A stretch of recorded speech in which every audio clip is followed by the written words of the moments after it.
and for the irrigation schemes. So at this particular time, the Lord speaks to him specifically. When any other person is running to Egypt, the Lord speaks to Isaac and tells him, you are not going to leave this place. Why? It is in this land that I'm going to bless you. Praise God. So it is during this particular time that Isaac thought to himself, now that the Philistines are here, what will I do? Because the Bible says clearly that whenever he went to dig those wells, the enemy, the Philistines, would take sand, stones, and carcasses of dead animals and seal the well. Meaning, there was no water that would get inside the well, nor there was no water that would flow outside the well. At some point, the Philistines comes and tell him that the waters belongs to us. I want to believe that for some 2, 3, 4 years back, this phrase was very common in this nation when we had the issue of Migingo. At some point, our fellow brothers from Uganda, they claimed that the waters belonged to them. And now the same scenario, we are seeing it here, that the Philistines are claiming that the waters belong to them. Now, what was Isaac expected to do? In other words, the enemies are taking that which belongs to him, but he knows fully well that as much as my dad is not around, I am the rightful owner of anything that belongs to him. And so, the wealth belongs to Isaac. But the Philistines are on his neck. What is he supposed to do? The Bible says clearly that when he finds himself in such a situation, there were 3 or 4 things that he was able to do. First of all, he staked his claim to the wealth of Abraham. During those days, there was so much occupied land. And if you wanted to have a portion of yours, what you would do, you will get to the occupied land, identify a place, you pick a stake, write your name on that stake, then plant it. Every region that you had planted that stake, as long as it had your name, belonged to you. So anyone who could access that place would discover that this area has already been occupied. As a child of God today, we do not stake our claims by writing our names on a stake. As a child of God today, we write our names in the Word of God. We take the Word, we claim it as our own, and we walk with it. What am I bringing home? The Bible says that I am the Lord who giveth thee. So, take that word. Instead of thee, put your name. I am the Lord who giveth thee. Now, that is what is expected of us today. We are not expected to take a step, write our names on it, and then plant. No, we walk by those promises. Number 2, do not let your defeats to defeat you. Do not let your defeats to defeat you. As much as Isaac kept on digging these wells, the enemy kept on sealing those wells. But he knew that those wells rightfully belonged to him. In verse number 20, the Bible says that the Philistines said, now these waters belong to us. One thing Isaac knew is that he had a battle. He was defeated in the battle, at some point he lost the battle, but he never allowed the defeat to take charge of his life. He kept on fighting until, when you get to verse number 25, he was able to get to his Rehoboth. Each and every one of us, we have a Rehoboth of our corner. The problem is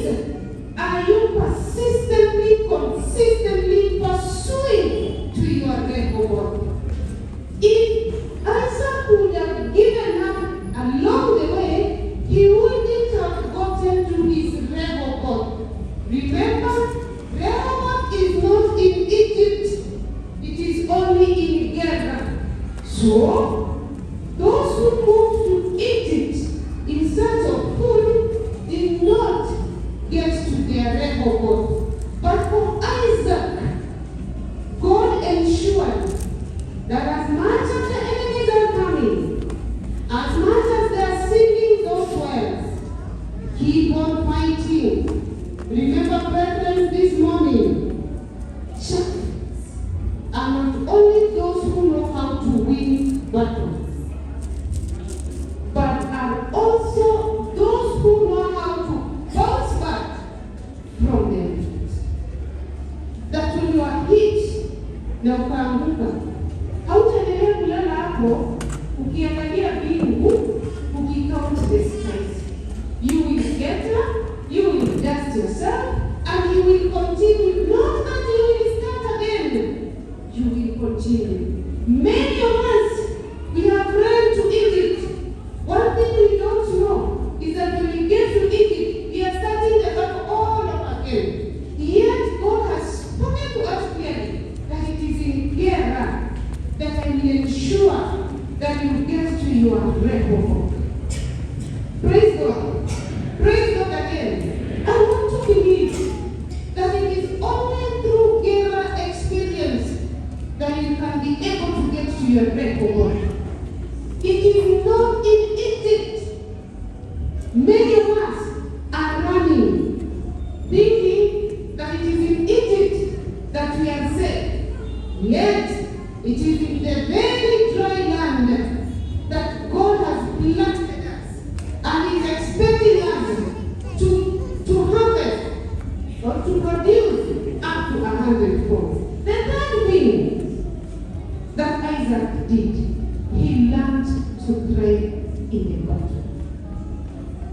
Battles are tough. Battles are hectic. Battles are hard.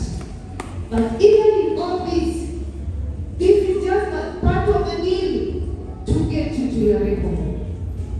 This morning, I want to believe that each and every one of us either is currently going through a Gera experience, or you are just about to get into Gera experience, or we have been there and we have given up and gotten to Egypt.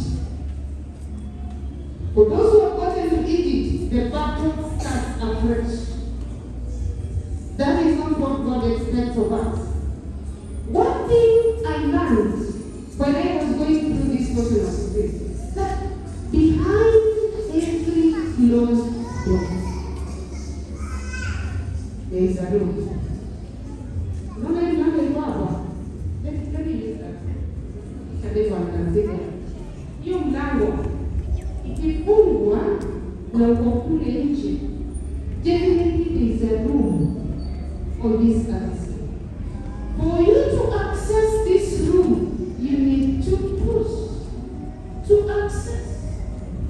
But the problem is, many of us are standing right in front of a closed door, waiting, hoping that it will open.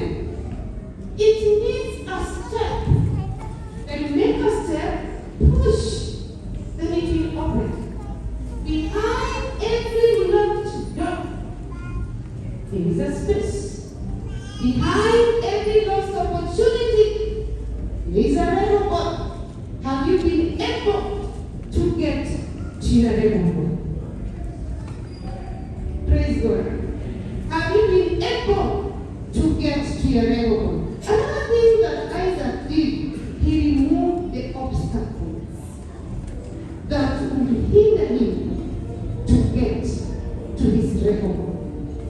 For Isaac, it was about removing the stones, the sand, and the carcasses of the dead animals. As a child of God today, what obstacles are you expected to remove? We are struggling with the issue of doubts. We are struggling with the issue of fear. And remember, faith or lack of faith is not, faith is not the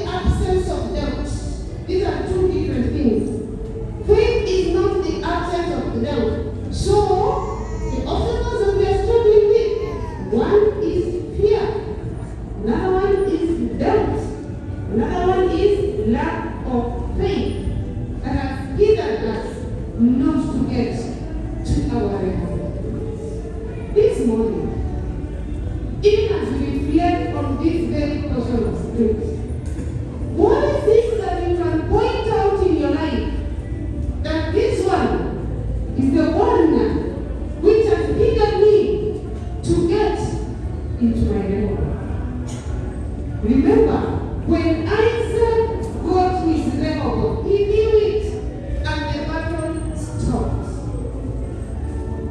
He did not continue fighting anymore. Let me tell you, Proverbs chapter 16, verse 7, it says very clearly that when the favor of the Lord locates you, He will make your enemies to be at peace with you. And that is the experience that Isaac had there. That when he got his record, when God favored him, his enemies were at peace with him. At some point, they wanted to sit on a round table so that they negotiate. And now he is telling this guy, and it's like he has won the battle. What is the secret behind his will? Praise God. May we not remain standing on the very closed door, hoping and expecting that someone else will open for us. One thing I know is that God only opens that door that He alone can shut. That He will always shut that door that He alone can open. And now may this be your portion this morning. That even as you walk in this life, that the Lord will help us. That the Lord may help us to walk in that which He has called us. Do not live in fear of demotion. Yet the Lord has promoted you. That when I need to devote the work, ninaogopa. I'm not so sure. You cannot say that you are not so sure. Why? If it is sickness that has weighed you down, fight it. Fight it with prayers. Fight it with